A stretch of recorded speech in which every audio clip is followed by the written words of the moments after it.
Namaste. Welcome back to Waking Up with Mindful Surrender Yoga. And we're going to continue with our little exercise of pulling a concept from the jar. I'm going to go reach right in and pull a concept out. I'll take a deep breath before I read it.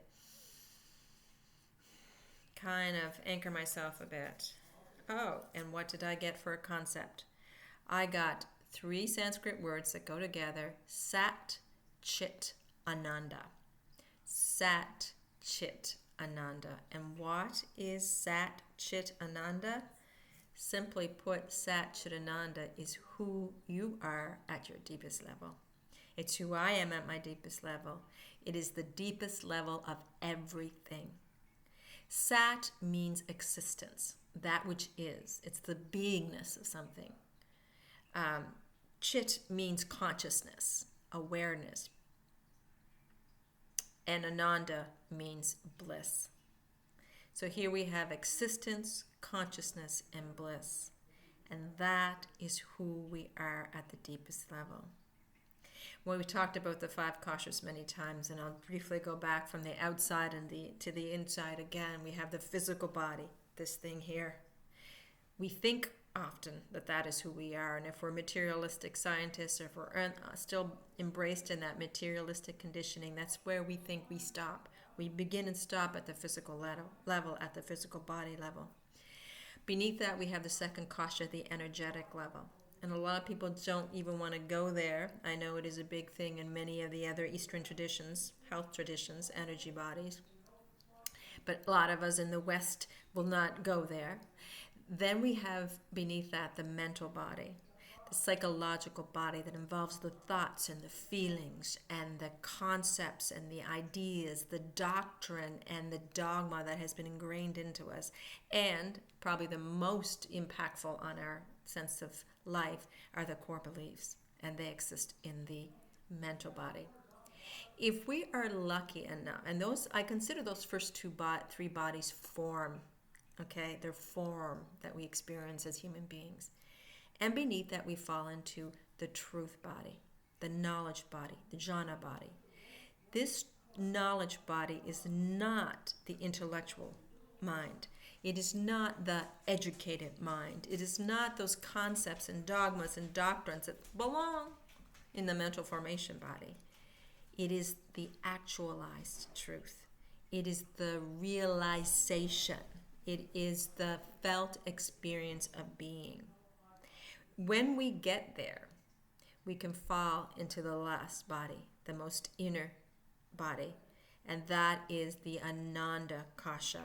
That is where, of course, Sat Chit Ananda comes in. It's the bliss body. It is the essence of who we are at the conscious level. From that inner body, we can view all the other bodies. Once we stabilize ourselves in that. And we can witness ourselves, this human I call me, experience life in all the other bodies. Sat Chit Ananda. We can exist here. We can be conscious here, aware, and we can be blissful here. Not only can we are. Because regardless if we're aware of Satchidananda, regardless if we're stuck on the physical layer and we don't see anything deeper, regardless if we're stuck on the energetic layer and we don't see anything deeper, regardless if we're stuck on the mental layer and we don't see anything deeper, regardless if we're stuck in the knowledge layer and we don't see anything deeper, we are that Satchidananda. It's always there. Because it is eternal, changeless, and permanent.